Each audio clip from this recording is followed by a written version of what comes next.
Ah, ça n'a rien à voir. Vous vous rendez compte qu'est-ce qui est premium et qu'est-ce qui est bas de gamme. Vraiment, c'est mon préféré des trois. Hello et bienvenue en Chine. Aujourd'hui, on est à Guangzhou et on va tester et comparer les trois plus grandes chaînes de bubble tea ou de milk tea en Chine. Les trois sont dans la place où je suis actuellement. Il y a Shaggy, il y a Sha Panda et il y a évidemment Mi Shui qui est la chaîne de restauration qui a le plus de magasins au monde. Il a dépassé McDonald's en 2024 ou en 2023 en nombre de magasins dans le monde. Sachant que cette chaîne n'est présente qu'en Asie et en Australie. Et je crois qu'ils ont un magasin aux États-Unis. On va commencer par Mi Shui. Et ensuite, on va enchaîner sur les deux autres. Là, ça va faire beaucoup de bubble tea d'un coup, mais j'ai trop hâte. Donc là, j'ai récupéré le premier bubble tea. On a le bubble tea de chez Mi Shui.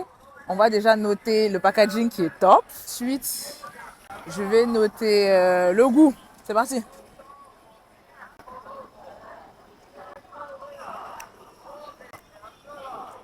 Les boules de tapioca sont trop bonnes.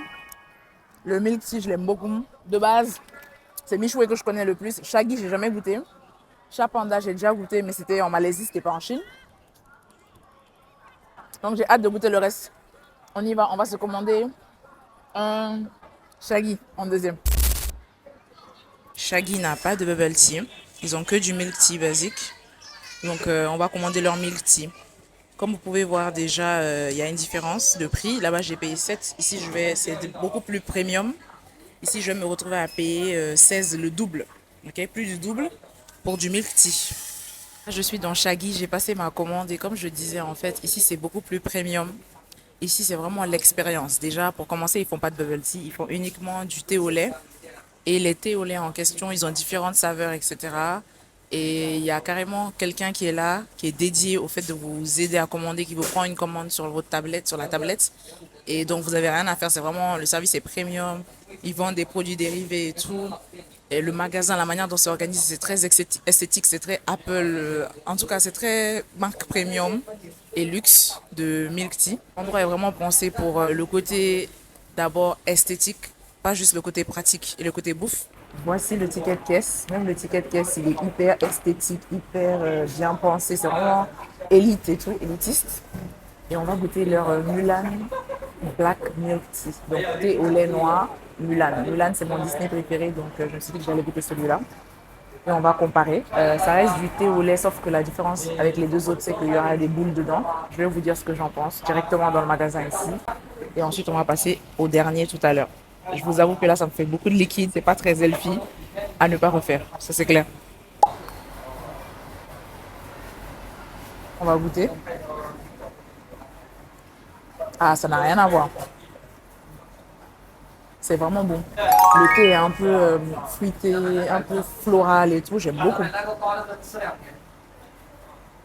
J'ai pris un niveau de sucre très bas parce qu'il ne faut pas abuser, sinon je vais finir avec du diabète aujourd'hui. Ça se voit que c'est du thé premium de bonne qualité. Dès que je prends les trucs dans ma main, vous vous rendez compte qu'est-ce qui est premium et qu'est-ce qui est bas de gamme. Michoué, c'est un sachet avec leur petit bonhomme de neige là. Et Shaggy, pardon, c'est un sac isotherme. En plus, ils ne nous demandent pas de payer 20 centimes ou 1 euro comme en France, je ne sais pas là. C'est inclus dans le paiement. C'est une dinguerie. Le sac, il est tellement mignon. Et là, je me dirige vers Sha Panda. Sha Panda, contrairement aux deux autres, fait du café. Et ils font du thé aussi au lait. Et en termes de prix, ils se situent entre les deux, clairement. C'est la vision que j'avais en fait. Ils sont ni bas de gamme ni premium. Ça coûte 11 yuan chez eux. Donc un peu moins de 2 euros pour je crois que c'est un bubble tea. C'est un bubble tea basique, boba basique. À côté, vous avez bien sûr, je vois, il y a Haiti, il y a Coco. Coco, même ça existe en Guinée. C'est aussi des chaînes pareilles de bubble tea. Haiti, je pense qu'il existe par contre en France.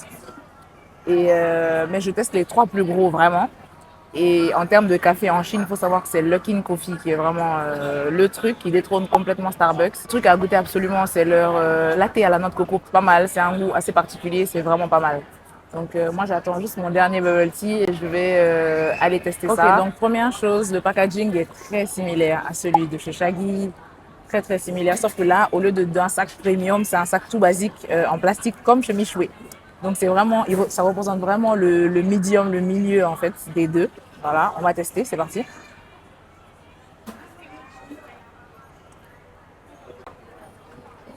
Honnêtement, c'est mon préféré des trois. Waouh. Je sais pas comment vous expliquer, mais le tapioca et le thé, tout est très bon. En termes de goût, c'est mon préféré.